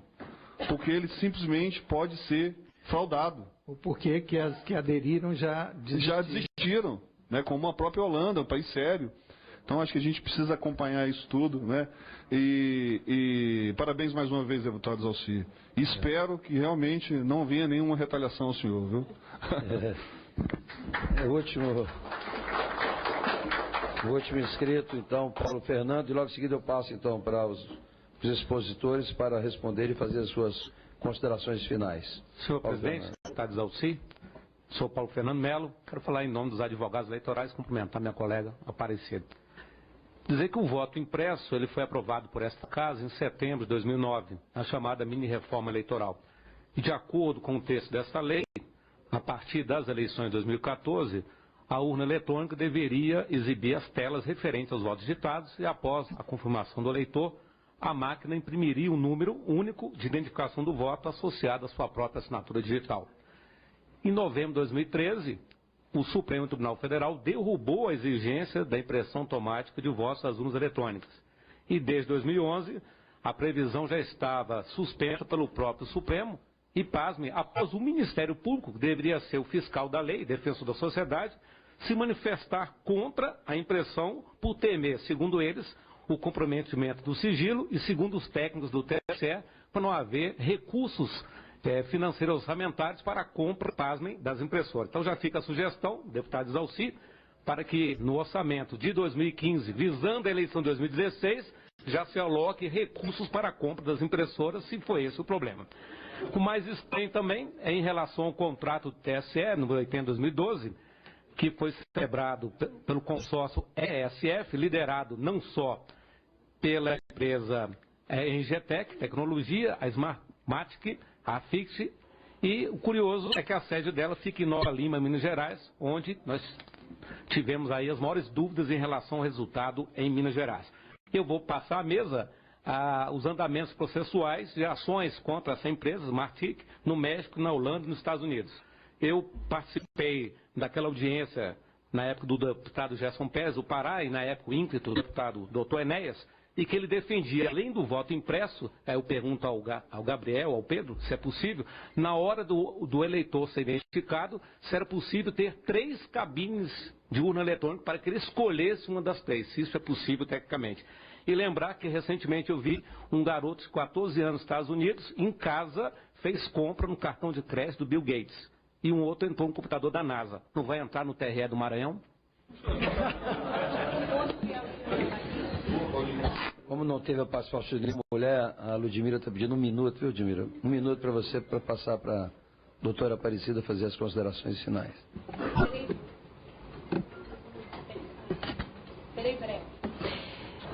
Eu gostaria de parabenizar, né, o deputado Zalci por ter agora, com tantos afazeres, ter a gentileza ao povo brasileiro de convocar essa audiência pública para discutir um assunto tão relevante. Você está de parabéns, Zalci, e o Distrito Federal sente orgulho de ter um parlamentar como você. Eu gostaria apenas de colocar para você a preocupação que chegou a nós, como povo brasileiro, e eu acho que é o seguinte: se o processo é tão bom, se o processo é tão claro, se o processo é tão legítimo e tão seguro, por que não darmos à população brasileira, ao povo brasileiro, que são aqueles que confiam e precisam ter a segurança de que o seu voto será dado àquela pessoa a quem ele realmente votou? E para que não aconteçam dúvidas, realmente eu acho que é imprescindível, e a gente ouve, Zalci, que o caminho, né? Há pessoas até mais radicais que discutem a continuidade ou não da urna eletrônica. Mas existem avanços, que é uma das que o Paulo colocou, que é um dos mecanismos de segurança, que é o voto impresso, né? É você colocar conferiu, colocou numa urna do lado. Se houver dúvidas, ou a gente pode fazer também, o TSE e os TRS fazem por amostragem pesquisas de confirmação, para que não parem dúvidas e não fiquem esse sabor que passou ao povo brasileiro agora de que alguma coisa aconteceu de errado nas eleições. E para que a gente não venha ter surpresas, porque a gente estranha deputados, governadores que estavam ganhando no primeiro turno, chegam a um segundo turno, aparece um terceiro que ganha, que sequer seu nome estava contado. Eu acho que a população brasileira, o povo brasileiro, merece essa segurança e eu acho que eu não vejo nada demais que seja incluída, né, pelo menos nesse primeiro momento, o voto impresso, que eu acho que já seria de grande segurança. E mais do que você pegar os seus votos e trocar muitas vezes por uma dentadura, um par de botas, e hoje talvez um auxílio do governo, seja ele qual for a sua bolsa, é impossível a alegação que eles dizem que o voto impresso é você tornar o voto claro. Não, você pegou seu voto e colocou dentro da urna. E isso é uma segurança ao povo brasileiro, aos candidatos e ao sistema todo eleitoral, que eu acho que seria de grande relevância. Eu acho que seria um grande avanço e que eu faço vez a preocupação do Paulo Fernando, que realmente a gente se preocupe da dotação orçamentária para que a gente não seja surpreendido lá na frente, dizer que não pode colocar a urna, nem pode colocar a impressora, porque não tem custo, talvez pouquíssimo em relação a esses milhões que foram gastos. E o brasileiro tem uma sensação hoje de que, será que eu votei e meu voto foi computado para aquela pessoa que eu votei? Bem, eu vou passar então para as considerações finais. E a doutora Aparecida Cortiço.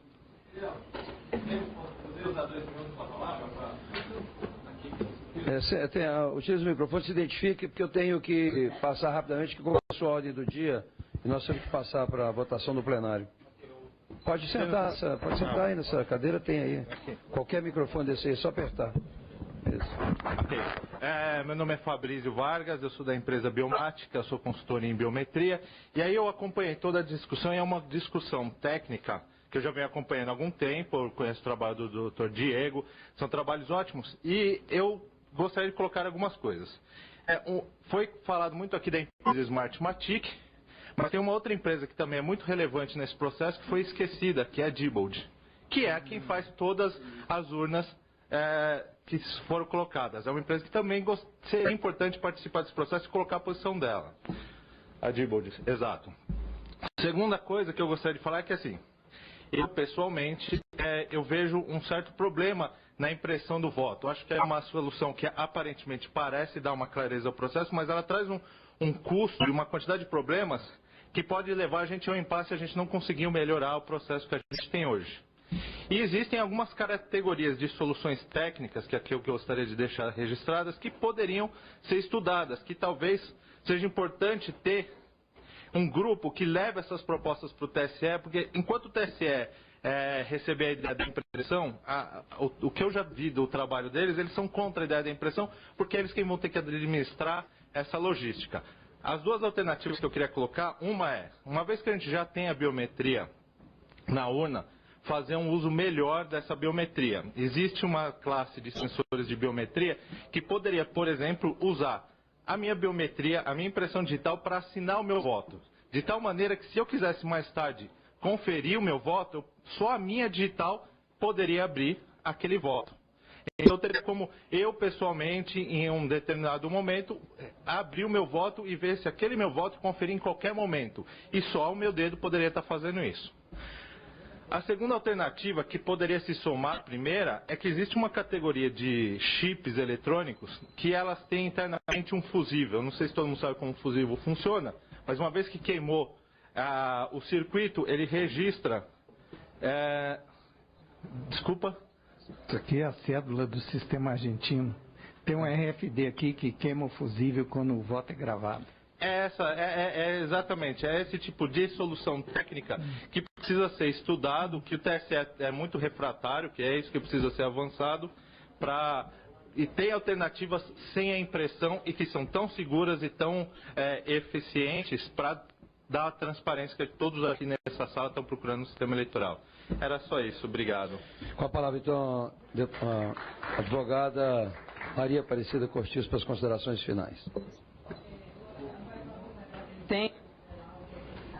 Eu gostaria de estar levantando rapidamente a questão da dotação orçamentária.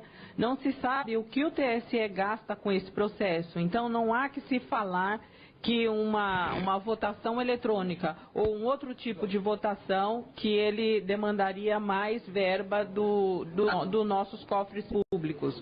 Não se sabe quanto o TSE gasta. Primeiro teria que se saber qual o valor que é gasto hoje para saber se haveria um aumento ou não na dotação. Hoje o eleitor, ele não sabe em quem ele vota. Vocês aprenderam a duras penas que a Justiça Eleitoral, ela fala que o resultado das urnas, ela preserva o resultado das urnas, sim, ela preserva. O que a minha experiência me fez aprender é que esse resultado não necessariamente é o resultado que o eleitor quis. Então a urna, ela pode produzir um resultado diferente daquele que o eleitor produziu. E hoje nós temos no Brasil o resultado das urnas. E uma solução para mim, além de tecnologia, seria tirar a justiça eleitoral da capacidade material de julgar os processos que fossem provenientes de processo eletrônico de votação. Nós temos uma gerência administrativa, não judicial. A Justiça Eleitoral, quando ela está operacionalizando o processo eletrônico de votação, ela está agindo como um ente administrativo. Ela não entende. O juiz põe a toga e quer julgar. Não é assim. Enquanto existir esse tipo de confusão entre o administrativo e o judicial, nós não teremos sucesso. E eu agradeço e me coloco à disposição para qualquer coisa que vocês tenham de dúvida. Passo a palavra agora para o auditor Gabriel Gaspar também para suas considerações finais. Eu gostaria de agradecer simplesmente a oportunidade de estar aqui falando sobre esse assunto e a oportunidade também de estar mostrando para vocês como é que são as condições que a gente tem ali de auditoria, uma coisa bastante limitada. A gente não tem a menor capacidade de poder levar para alguma outra análise, alguma coisa que seja interessante para a gente. E tudo que a gente faz ali tem que ficar ali. Não tem a menor possibilidade de anotação, nem de fazer nada que não esteja ali estritamente no ambiente deles. E também essa questão dessa indireção que nós temos com relação o código que a gente está analisando está em uma máquina que totalmente diferente daquela que a gente está vendo. A gente está analisando o código em uma máquina quando na verdade ele está em outra. Então, existem várias fragilidades no processo que minam essa questão da transparência. Que eu acho que seria interessante de se ter, tendo em vista que é o processo eleitoral do nosso país, né? Então, o termo de sigilo? Exatamente. O termo de sigilo é exatamente para impedir que nós falemos alguma coisa aqui. Eu só estou podendo falar a respeito daquilo que veio a público. Existem certas coisas que eu não estou falando porque não vieram a público, não posso falar. Termo de sigilo, eu prefiro não me indispor com o TSE, claro. Então, essa é outra questão que o senhor levantou. Termo de sigilo não faz o menor sentido quando você tem em mente transparência. Então, é outra coisa que tem que ser avaliada e analisada. Agradeço. Exatamente. Agradeço, Gabriel, e passo imediatamente para vocês finais, professor Pedro Rezende. Por que durante tanto tempo nós brasileiros fomos movidos pelo sentimento generoso de um ufanismo ingênuo a respeito do nosso sistema de votação? Porque fomos manipulados com a propaganda oficial a confundir uma coisa com outra. Segurança, gente, eu ensino o assunto segurança cibernética há 17 anos. É difícil as pessoas perceberem que quando se fala de segurança, o objeto não está fora de si. O objeto são os interesses das pessoas. O verbo associado à segurança é proteger. O verbo proteger é bitransitivo. Protege alguém de algo. Então, colocar a atenção das pessoas no fetiche de um aparelho que registra eletronicamente os votos é tirar o foco do processo. Então, em se falar de segurança das urnas como algo equivalente à segurança do processo eleitoral, está armado o truque ilusionista de fazer as pessoas confundirem uma coisa com a outra e não prestarem atenção na confusão entre o administrador e o julgador do processo eleitoral, que assim concentra poderes. Então, a partir do momento em que entendemos que essas duas coisas que eu estou projetando aqui não são sinônimas, e eu não vou ler porque não vai dar tempo, mas vai estar nas transparências que vão estar disponíveis. Uma é a segurança do operador do sistema contra a descoberta de falhas ou manipulação indevida. Outro é a segurança do eleitor que acredita em democracia e que é eleição limpa. Porque tem eleitor que quer que seu candidato ganhe por causa de favor que vai receber, independente do método.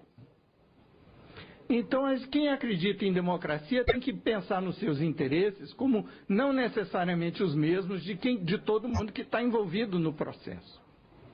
Então, aquilo que o representante da empresa falou por último a respeito de tecnologias, nem sempre resolverem o problema, estou longe de acreditar que o voto impresso apenas seria uma solução. Tanto é que disse que nenhuma tecnologia pode resolver o problema da lisura no processo de votação se os eleitores não tiverem imbuídos da consciência de que a participação deles como fiscal do processo de votação é essencial. O que ele disse a respeito do voto impresso ser um problema maior do que a solução em algumas situações, ele tem razão. Porque se um candidato sabe que vai perder e quer melar o resultado da eleição, quer colocar em dúvida o resultado para impugnar, ele pode engravidar a urna como no passado para colocar em dúvida a discrepância entre a contagem eletrônica e a física. Por isso, a evolução dos sistemas de votação eletrônica não pararam na segunda geração, que apenas coloca uma trilha de votação adicional.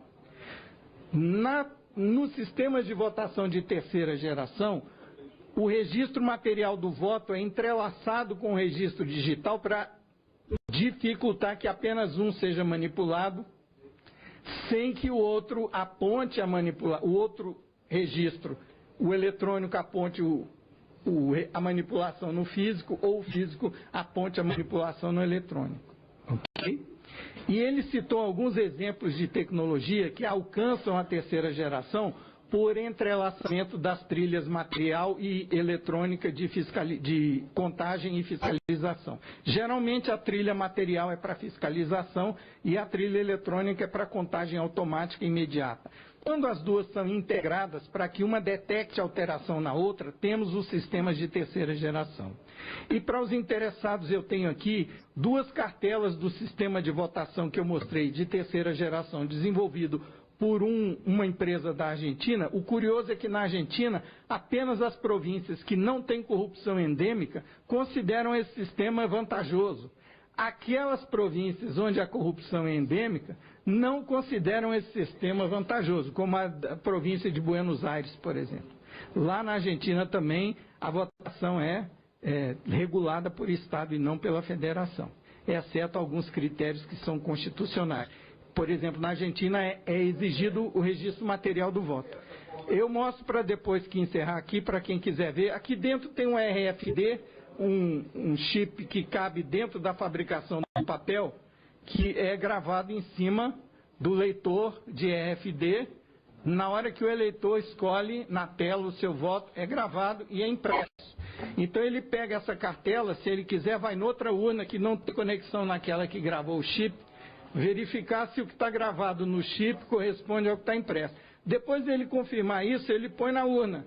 Se ele sair com isso, o voto dele não conta. Na apuração, ninguém tem como manipular a contagem eletrônica, porque é feita automática pelo leitor. Vai se passando os cartões em cima do leitor e ele vai mostrando os totais. Então, qualquer fiscal de partido presente pode conferir que o que está aparecendo na tela está somando 1 em relação ao que está impresso. Acabou aquilo, grava o boletim de urna naquela sessão. Cada fiscal de partido pode levar uma cópia, eletrônica e impressa, e isso aqui vai para o TRE totalizar. Todo mundo, isso é impresso. transparência total, exceto pelo sigilo do voto durante a votação. Então, isso o cara bolou tendo aprendido com a nossa urna como se pode fraudar uma votação totalmente informatizada. Então, o que o colega colocou aqui no final da audiência procede, e os técnicos e os cientistas não pararam no tempo, como parou a nossa justiça eleitoral, que se sente confortável com a concentração de poder que o legislador permitiu. Gente, o que temos hoje na justiça eleitoral é uma reação pendular que herdamos da Revolução de 30. Quem tinha o poder de decidir o resultado eleitoral era o Legislativo. A Revolução de 30 tirou do Legislativo e colocou concentrada do mesmo jeito no Judiciário. Isso não era uma solução definitiva, isso era uma solução temporária. Estamos vendo com a informatização o resultado. Obrigado, deputado. Bem, antes de fazer o encerramento, eu quero registrar primeiro que foi feito um convite ao TSE e também à empresa. Evidentemente que quando o convite não é aceito, com relação aos ministérios, ao Poder Executivo, nós temos o poder de convocá-los. Não é o caso do poder do TSE. Mas, de qualquer forma, eu sou o relator do projeto de lei 8080 de 2014, que trata da mudança da questão eleitoral, inclusive envolve a questão da urna, né, do voto eletrônico.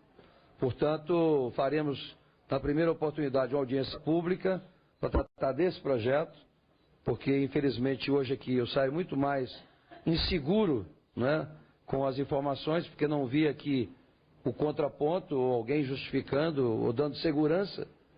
Então, a gente sai dessa audiência mais apreensivo e mais inseguro do que entramos. Mas, de qualquer forma, eu quero agradecer imensamente os nossos convidados, Dr. Pedro Rezende, representando aqui a nossa grande Universidade de Brasília, né? O Gabriel Gaspar também, que já provou que a Universidade de Brasília realmente é uma grande universidade, né? Então, agradeço, Gabriel, a sua presença e também da nossa advogada Maria Aparecida Cortes, né, as suas contribuições. Agradeço também a participação de todos, né, a presença de todos aqui. Concluídos os trabalhos, eu quero agradecer também aos parlamentares que aqui estiveram, ao corpo de assessores, aos profissionais da imprensa, ao público em geral, em especial aos seus palestrantes, pelas valiosas contribuições trazidas, e declaro encerrada a audiência pública. Em razão do início da ordem do dia, nós suspenderemos temporariamente os trabalhos e retornaremos em seguida para a apreciação das sugestões de emendas a serem apresentadas pela comissão ao projeto de lei orçamentária para 2015, o PL 13 de 2014 do Congresso Nacional. Então fica suspensos os nossos trabalhos e agradeço a presença de todos.